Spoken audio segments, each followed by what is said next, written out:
Assalamualaikum warahmatullahi wabarakatuh. Bismillahirrahmanirrahim.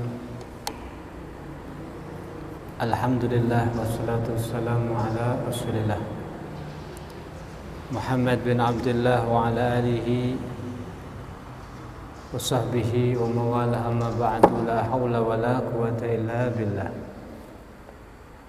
Subhanak la ilma lana illa ma 'allamtana innaka antal alimul hakim. Rabbi ishrah li sadri wa yassir li amri wahlul 'uqdatan min lisani yafqahu qawli washrah li sadri bi jahin nabi wal ashabi wal ali. Bismillahirrahmanirrahim. Masih kita membahas hadis yang nomor as-samina asyar 18. An Abi Dzar Jundub bin Junadah wa Abi Abdurrahman Mu'adz bin Jabal radhiyallahu anhuma an Rasulillah sallallahu alaihi wasallam qala ittaqillaha haitsu ma kunta wa'adbi as-sayyi'atal hasanata tamhuha wa khaliqin nasa bi khuluqin hasan. Rawahu Tirmidzi. Hadis yang nomor 18 dari kitab Arba'in Nawawi, riwayat daripada sahabat Abu Dzar yang bernama Jundub ibni Junadah, dan juga riwayat daripada Abi Abdurrahman yang bernama Sayyidina Mu'adz ibni Jabal radhiyallahu anhuma an Rasulillah, dari Rasulullah sallallahu alaihi wasallam qal, Rasul bersabda, ittaqillah, hendaknya kalian itu takut kepada Allah, haitsu ma kunta, dimanapun kalian berada, wa atbi as-sayyi'atal hasanata tamhuha wa atbi, dan ikutkanlah as-sayyi'ata, amal yang buruk, al-hasanah, dengan amal yang baik. Jadi kalau harus terpaksa berbuat amal buruk, maka segera tutup dengan amal yang baik. Kenapa? Tamhuha, karena amal baik itu bisa menghapus kepada amal yang buruk. Wa khaliqin nas bi khuluqin hasan, dan bergaullah kepada masyarakat dengan akhlak yang terpuji. Rawahu Tirmidzi. Wa qala hadisun hasan, dan Imam Tirmidzi berkata hadis ini adalah hadis yang baik. Wa fi ba'di nusakh, bahkan di sebagian nusakh yang lain hasanun sahih, hadis ini hadis yang hasan, baik, sahih sekaligus sahih. Tentang siapa sahabat Abu Dzar dan sahabat Mu'adz bin Jabal sudah kita bahas. Coba kita masuk kepada hadis sabda Nabi, ittaqillah haitsu ma kunta. Kamu hendaknya jadi orang yang takwa ya, dimanapun kamu berada. Nanti akan kita bahas bagaimana takwa itu memiliki banyak faedah. Takwa itu apa? Yang dia memiliki banyak faedah. Secara simpel, takwa itu adalah mematuhi seluruh perintah Allah dan menjauhi seluruh larangan daripada Allah. Tapi kalau menurut Sayyidina Ali ibni Abi Thalib radhiyallahu anhu wa karramallahu wajhah, ditanya tentang takwa, faqal, Sayyidina Ali menjawab, al khawfu minal jalil wal amalu bit tanzil wal qanaah bil qalil wal isti'dad li yaumir rahil.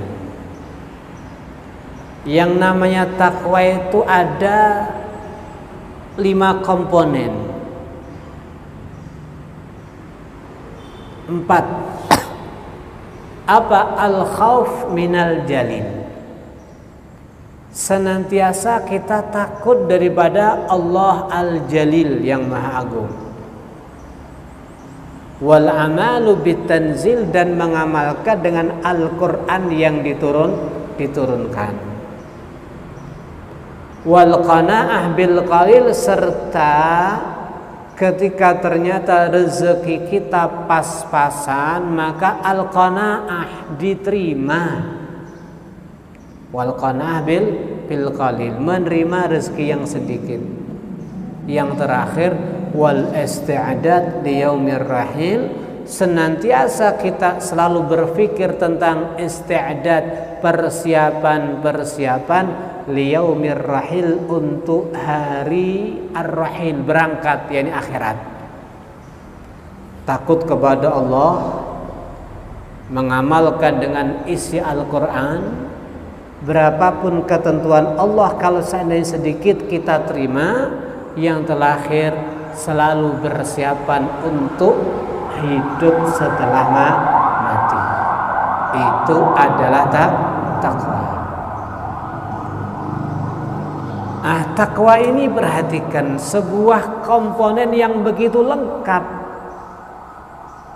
Makanya kalau seandainya kita mengamalkan takwa, tidak ada yang jadi permasalahan kita, kecuali Allah akan kasih solusinya.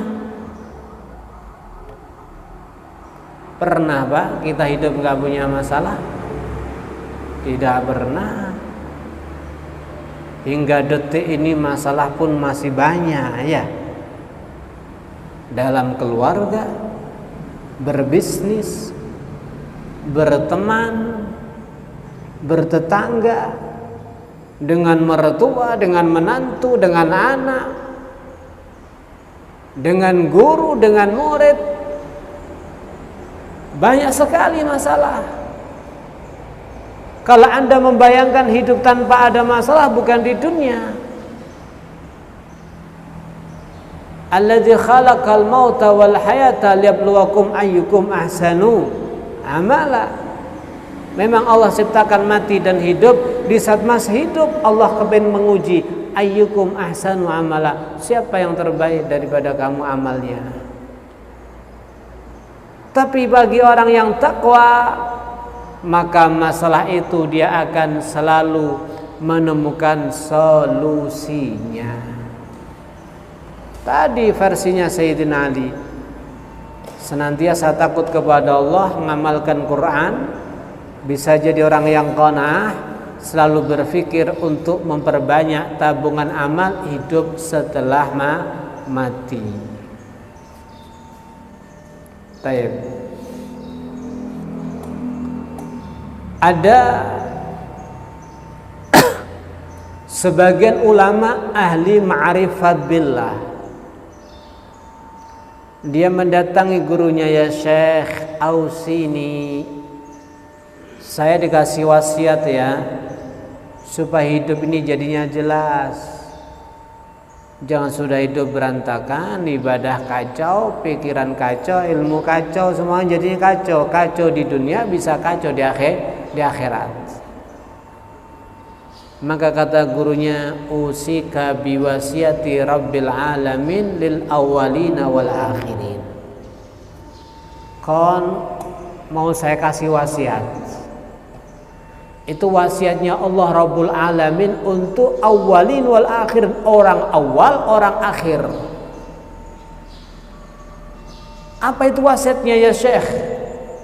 Maka Syekh itu membaca ayat walaqad wasainal ladzina utul kitaba min qablikum wa iyyakum anittaqullah. Sungguh kami Allah telah berikan wasiat kepada mereka orang-orang yang punya ilmu seputar kitabnya Allah, orang-orang sebelum kalian, umat-umat zaman dahulu. Wa iyyakum, atau kalian umat Nabi Muhammad sallallahu alaihi wasallam. Apa isi wasiat Allah kepada umat terdahulu? Anittaqullah, hendaknya kalian bertakwa kepada Allah. Jadi enggak ada nabi yang diutus oleh Allah kecuali selalu membawa wasiat kepada umatnya, anittaqullah, takut kepada Allah.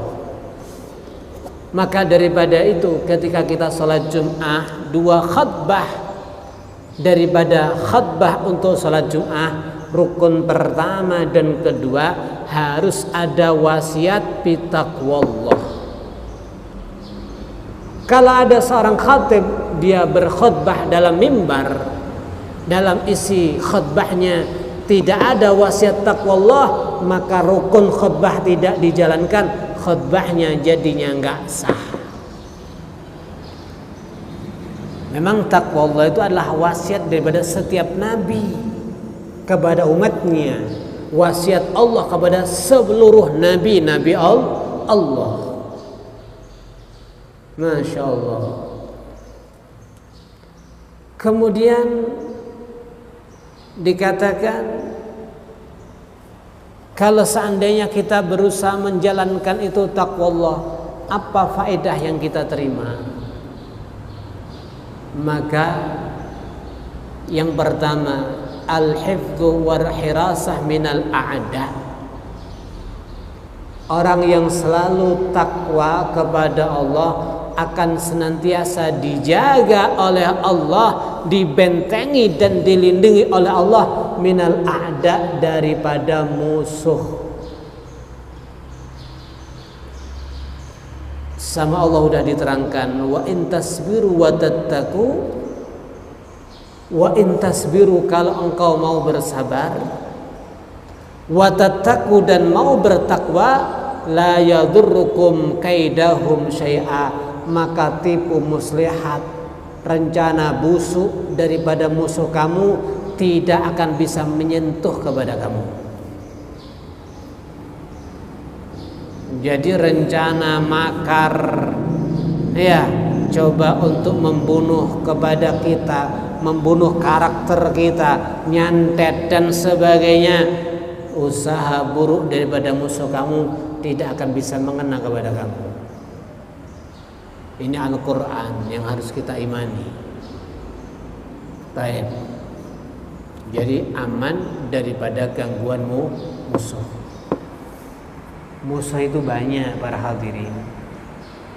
Ada musuh dari jenis manusia, ada musuh daripada jenis setan, ada musuh daripada jin, ada hayawan buas dan sebagainya.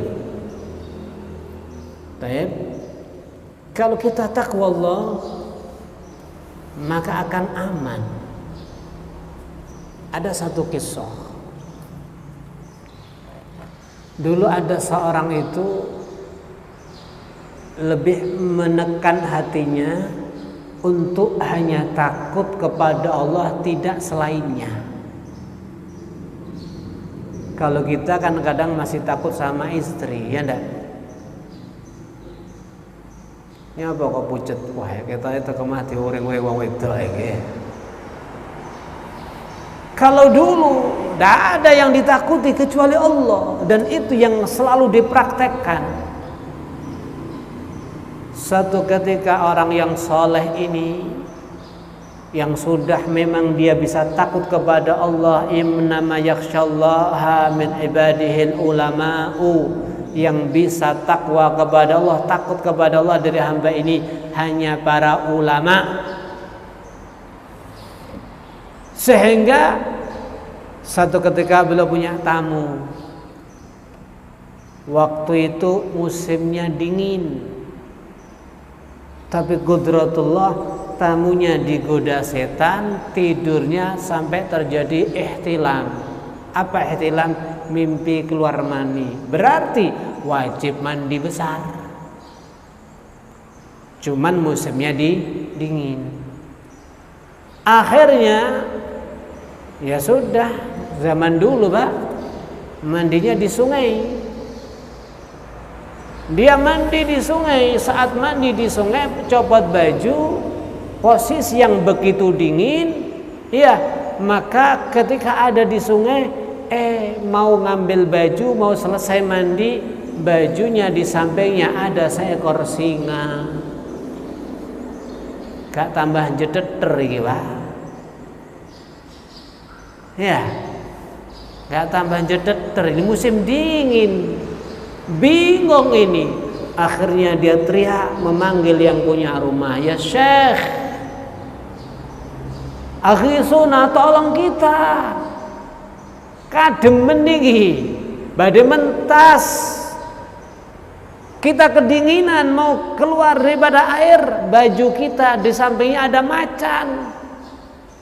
Maka yang punya rumah langsung bergegas menghampiri kepada macan. Macan ini dijewer kupingi. Paham ya? Sama mila-mila jewer kupingi macan. Nah, kucing wani ya. Macannya dijewer kupingnya. Seraya dikatain, sudah saya bilang, ojo ganggu tamuku. Sudah saya kasih tahu jangan ganggu tamu saya. Ayo pergi sana. Macannya keluntrung-keluntrung jalan pergi, berlalu. Sing nyetet tergumun, kok iso macan dikandani wedi? Kok bisa? Maka akhirnya si yang punya rumah berkata, tusghil antum bi islahi suwarikum wa dhawahirikum.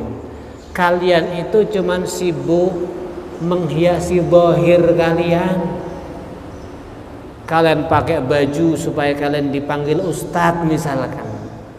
Kalian tipu banyak orang dengan zahir kalian. Kalian sibuk dengan zahir saja, tapi kalian lupa dengan hati kalian. Kalau kami adalah kaum yang sibuk menghiasi isi hati kami, dalam target kami tidak ada yang kami takuti kecuali Allah. Kenapa? Ketika kita cuma takut kepada Allah, maka segala sesuatu akan dibuat takut kepada kita.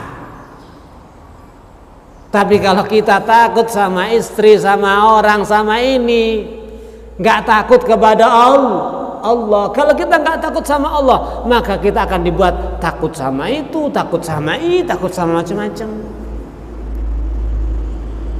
Masya Allah. Jadi takwa luar biasa, selalu mendapatkan solusi dari Allah Subhanahu wa ta'ala. Kemudian fadilah yang kedua, takwa itu bisa islahul amal wa ghufranidz dzunub. Ketika kita takwa, amal akan semakin baik, dosa akan diampuni oleh Allah Subhanahu wa ta'ala. Apa kata Allah dalam Al-Quran? Ittaqullaha wa qulu qawlan sadida. Hendaknya kalian takut kepada Allah, ucapkan ucapan yang tegas dan benar. Kenapa? Dengan takut kepada Allah, yuslih lakum a'malakum wa yaghfir lakum dunubakum. Kalau kalian orang-orang yang takut kepada Allah, yuslih lakum a'malakum, kehidupan kamu, ibadah kamu, keseharian kamu akan terus diperbaiki oleh Allah Subhanahu wa ta'ala. Kalau dulu sholat kita masih amburadul, Allah katakan aqimis sholata lidzikri.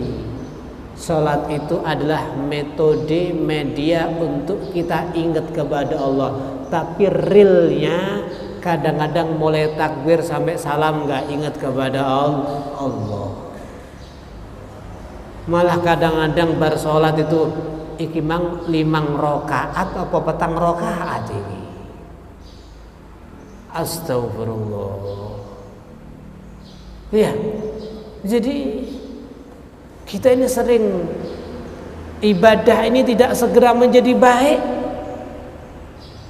Sholat yang lalai itu bukan sekedar dulu hingga hari ini. Kadang-kadang sampai rambutnya putih, jenggotnya brodol kabeh. Tapi kalau anda takwa Allah, Allah katakan yuslih lakum a'malakum. Sholat kamu, ibadah kamu, puasa, semuanya akan semakin diperbaiki sama Allah. Kamin sa'imin laisa lahu min siyamil ju' wal atash. Betapa banyak orang itu puasa, yang didapati daripada puasa cuman haus dan dahaga. Kenapa? Dia puasa masih menggunjing, dia puasa masih berdusta, dia puasa masih maksiat dengan mata, dia puasa masih sumpah palsu dan sebagainya. Oleh karena daripada itu takwa, maka amal kita akan semakin baik. Salat insyaallah akan semakin khusyuk. Puasa kita tidak akan bisa dirusak oleh itu tadi. Kita akan semakin berusaha untuk menjaga diri pada dosa, menggunjing, berdusta dan sebagainya. Ditambah lagi orang yang takwa senantiasa diampuni dosanya oleh Allah Subhanahu wa ta'ala. Faedah yang berikutnya al-mahabbah. Orang yang takwa dicintai sama Allah. Allah katakan fa innallaha yuhibbul muttaqin. Fa innallaha sesungguhnya Allah itu yuhibbu cinta Allah al-muttaqina, orang-orang yang takut kepada Allah. Jadi anda orang-orang yang takwa kepada Allah dicintai sama Allah. Ada lagi al-ikram, dimuliakan. Inna akramakum indallahi atqakum. Manusia itu jadi mulia bukan karena duit. Manusia itu jadi mulia bukan karena punya bekakas-bekakas yang mahal. Bekakas yang mahal akan lenyap dan sirna. Manusia menjadi mulia karena ketakwaan dia kepada Allah Subhanahu wa ta'ala. Ini perhatikan faedah yang kelima. Orang itu gak bakal mati kecuali dia akan dapat bisyarah. Mungkin ditampakkan kabar kedudukannya setelah mati. Sayyidina Abu Hurairah mau mati, kelihatan seperti menunggu sesuatu. Matan tadzir ya Imam? Anda menunggu siapa? Al-bisyarah min Rabbi. Saya nunggu kabar gembira dari Tuhanku. Apa yang dimaksud? Karena dikatakan orang yang mati menuju kepada Allah dalam keadaan bahagia, suka, maka Allah akan juga suka menghadang kepadanya. Man ahabba liqa'i ahabballah liqa'ah. Sehingga orang yang mau mati kadang-kadang disingkapkan oleh Allah kondisinya, kedudukannya yang apa? Tempatnya ada di surga Allah Subhanahu wa ta'ala. Maka daripada itu ahlu taqwa mendapatkan bisyarah indal maut, kabar gembira di saat meninggal. Seperti yang Allah katakan, alladzina amanu wa kanu yattaqun lahumul busyra fil hayati dunya wa fil akhirah. Alladzina amanu wa kanu yattaqun, orang-orang yang beriman dan mereka senantiasa takwa kepada Allah, lahumul busyra, bagi mereka akan mendapatkan kabar gembira fil hayati dunya wa fil akhirah, di dunia dan di akhirat. Faedah berikutnya, an-najah minan nar. Orang yang takwa akan diselamatkan oleh Allah daripada neraka. Summa najil ladzina tagaw. Kemudian kami akan selamatkan alladzina tagaw, orang-orang yang takwa. Ada satu ayat itu, illa gana wariduha, tidak ada di antara kita kecuali akan melewati sirat. Akan tapi kemudian Allah akan menyelamatkan orang-orang yang takwa. Al-khulud fil jannah, orang yang takwa akan kekal di surga Allah Subhanahu wa taala. Allah katakan, wasari'u ila maghfiratin min rabbikum wa jannatin arduhas samawati wal ard uiddat lil muttaqin. Surga itu uiddat, disiapkan oleh Allah untuk orang-orang yang takwa. Dan yang lebih kita butuhkan saat ini, kalau kita takwa, ada dua hal yang kita butuhkan. Nggak ada masalah kecuali menemukan solusi dan akan diberi rezeki dari arah yang tidak disangka. Man yattaqillah yaj'al lahu makhraja wa yarzuqhu min haitsu la yahtasib. Orang yang takwa kepada Allah akan selalu menemukan solusi dan akan diberi rezeki dari arah yang tidak disangka-sangka. Masya Allah, luar biasa hadirin. Itu adalah fadilah daripada takwa.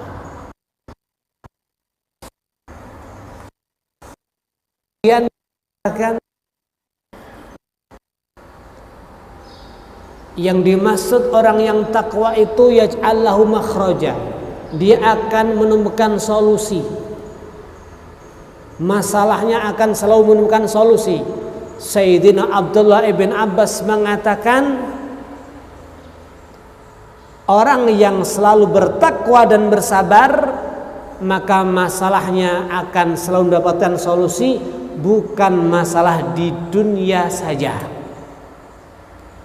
Bahkan di saat sakaratul maut, bahkan besok nanti min syada'idi yaumil qiyamah, dahsyatnya hari kiamah. Ada satu kisah, para aksarul mufassirin, kebanyakan ahli tafsir, beliau berkomentar gini, man yattaqillah yaj'al lahu makhraja wa yarzuqhu min haitsu la yahtasib. Ayat ini turun untuk siapa? Dikatakan nuzilat hadil ayah fi Auf bin Malik al-Ashja'i radhiyallahu an. Ini turun tentang sahabat Auf ibnu Malik al-Ashja'i. Gimana ceritanya? Auf ibnu Malik itu punya putra namanya Salim. Satu ketika dia ditangkap oleh orang-orang kafir, orang-orang musyrik. Wah, ini bisa dipenggal sama orang-orang kafir. Bisa dibayangkan Pak, orang punya putra ditangkap sama musuh. Cemasnya luar biasa. Akhirnya apa? Fa'ata Rasulullah sallallahu alaihi wasallam, maka dia segera mendatangi Nabi Muhammad sallallahu alaihi wasallam. Kenapa? Fasyaqal fadhah ilaih. Dia wadul kepada Nabi, ya Rasulullah, saya ini orang miskin. Sementara putra saya telah ditangkap sama orang kafir, pengen nebus, gak punya duit. Iya. Dan kita tahu ibunya gak berhenti nangis, ya Rasulullah. Kasihan saya sama ibunya, gimana ini? Kata Nabi, ittaqillah wasbir. Tetap ya, Jangan dalam kondisi seperti itu kamu akhirnya berubah. Tetap takwa kepada Allah dan bersabarlah. Terus kemudian kata Nabi, bertakwa, bersabar, seraya perbanyak baca la haula wala quwata illa billah. Cuma itu ya Rasulullah. Ya. Langsung pulang menemui istrinya yang nangis gak ada habis-habisnya. Istriku tenang, ada solusi daripada Nabi. Alhamdulillah, apa suamiku? Anak kita bisa selamat. Sudahlah, pokoknya ada solusi daripada Nabi. Apa? Kita tetap disuruh takwa. Kita tetap disuruh takwa dan bersabar. Di sela-sela itu disuruh memperbanyak membaca la haula wala quwata illa billah, billahil aliyyil azim. Akhirnya Masya Allah, Alhamdulillah, Nabi tahu aja ya kita orang miskin, solusinya sesuatu yang kita bisa ngamalkan insya Allah. Akhirnya terus baca la haula wala quwata illa billahil azim, terus seperti itu. Kemudian ya, maka dikatakan sehingga putra tadi yang sedang ditangkap sama orang kafir, Allah buat para penjaga tahanan lalai. Akhirnya dia bisa keluar daripada tahanan. Bahkan kambing yang jumlahnya ribuan daripada orang kafir yang jaga juga lalai. Arba'ata alaf, ada 4.000 kambing. Langsung selain keluar daripada tahanan, kambing digiring diajak pulang.